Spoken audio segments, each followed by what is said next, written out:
வாழ்வில் வார்த்தை ஊழியங்கள் வழங்கும் இன்றைக்கான இறை வார்த்தை. நம் ஆண்டவர் இயேசு கிறிஸ்துவின் இணையற்ற நாமத்தில் வாழ்த்துக்கள். இன்று ஞாயிற்றுக்கிழமை குடும்பமாக ஆலயத்துக்கு செல்வதற்காய் ஆயத்தப்படுகின்றோம். வேதத்தில் காணப்படும் ஆதி திருச்சபையின் நாட்கள் எப்படி இருந்தது?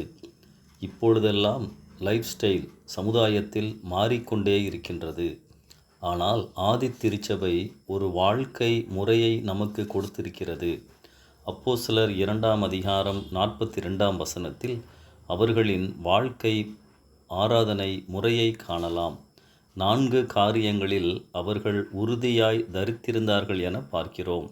முதலாவது, அப்போஸ்தலர்களின் உபதேசத்தில் நிலைத்திருந்தார்கள்.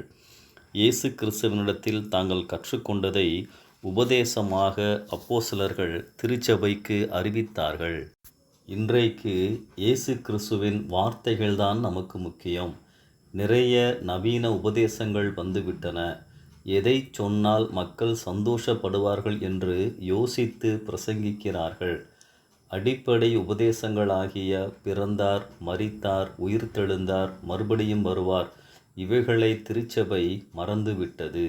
பாவ மன்னிப்பின் நிச்சயம், தினமும் பரிசுத்த வாழ்க்கை, ஆண்டவருடைய விருப்பத்தின்படி வாழ்தல், பாடுகளை ஏற்றல், சாட்சியாக வாழ்தல், பிறருக்கு உதவி செய்தல், இந்த காரியங்களை குறித்ததான உபதேசங்கள் நிறைய இந்த நாட்களில் திருச்சபைகளில் இல்லை.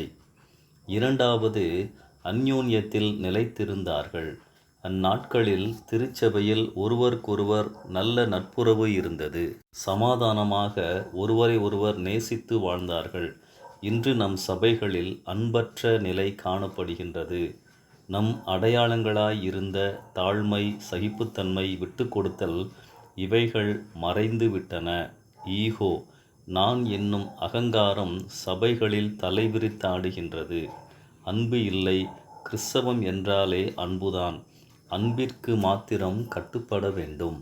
மூன்றாவது, அப்பம் பிற்குதலில் நிலைத்திருந்தார்கள்.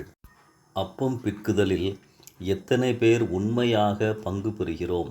கழுவப்பட்ட இருதயத்தோடு, என் பாவங்கள் அனைத்தையும் இயேசு மன்னித்து விட்டார் என்ற நிச்சயத்தோடு, தகுதியோடு பங்கு பெறுகிறோமா?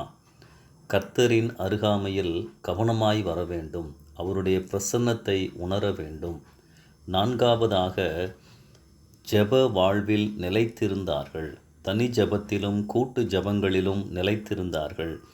தனி ஜெபம் எவ்வளவு அவசியமோ அதே போல திருச்சபையாக இணைந்து ஜெபிப்பதும் அவசியமானது. கடவுள் அதை நம்மில் எதிர்பார்க்கிறார். கொரிய தேசத்தில் ஏற்பட்ட மிகப்பெரிய எழுப்புதலுக்கு காரணம் கூட்டு ஜெபங்களே. நம் தேசத்திற்காக இணைந்து ஜெபிப்பது பெரிய விளைவுகளை நம் தேசத்தில் ஏற்படுத்தும். அன்பானவர்களே, வேதம்தான் நம் வாழ்வின் எல்லா நிலைகளிலும் அளவுகோல். அவை காட்டும் சத்தியங்கள்தான் நம் வாழ்க்கை முறையாக இருக்க வேண்டும்.